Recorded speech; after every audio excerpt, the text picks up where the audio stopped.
Hello, and welcome to today's short video on how to search for documents and emails using iManage, where I will demonstrate a common use case where we receive emails and they are filed by iManage.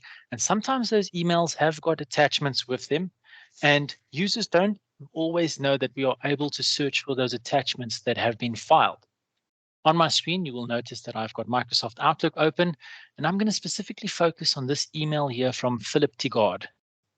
Now, Philip, I had requested from Philip, please could you send me the latest purchase agreement?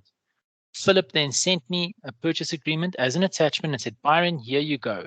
And when I filed the email and I sent it and filed it to a workspace in iManage, because I filed it to there, when Philip replied, it automatically got filed and it was indicated that it was filed by a green tick.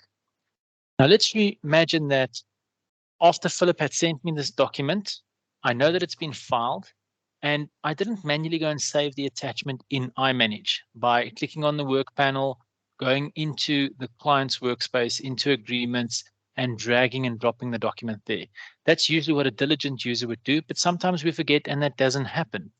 Let's just imagine that only the email got filed along with the attachment. Now, in a case where either receiver leave the firm, go on sabbatical, or I'm not available, and my team needs access to this document, but it was only filed in the email, and they don't know what the document is called, they are still able to find it.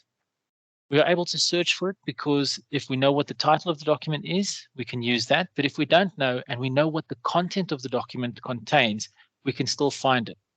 I'm going to open up this document and I'm going to show you that there is some familiarities in this document that we may use. Now, in a standard purchase agreement, usually we have the names of the people or the parties. We might have an address in there. We might have an ID number or a specific clause that's familiar to us.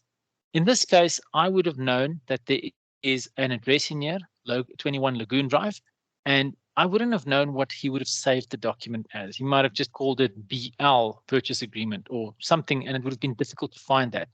But I'm going to show you just by knowing what's inside of this document, I will be able to find it first time. Now we can do this just by going into iManage. iManage has the search bar on top here where you can search for documents, emails, workspaces, clients. But I'm going to do it in an advanced search. If I click on the advanced search button, I can then go and click on documents and emails. And all I do is in the keyword here, I can put inside of these inverted commas, 21 Lagoon. And when I put that in and I hit search, it will now return a search result for all emails and documents that contain that wording. And you'll see one email is returned also for the same client, roughly in the same date range. If I click on it, it will show me it's going to look for the wording 21 Lagoon. It's not finding it in the body, but we do have an attachment. And when I click on the attachment, I can see there it is. And once I click on it there, I'll be able to see that it's actually found 21 Lagoon Drive for me through a little bit of character search. So very easily, in a couple of seconds, I'm able to find documents that are filed along with emails as attachments, and my team can work efficiently as long as emails have been filed. I hope you've enjoyed this short snippet video. We'd like to continue this journey with you and provide you with more info in the near future. Thank you and goodbye.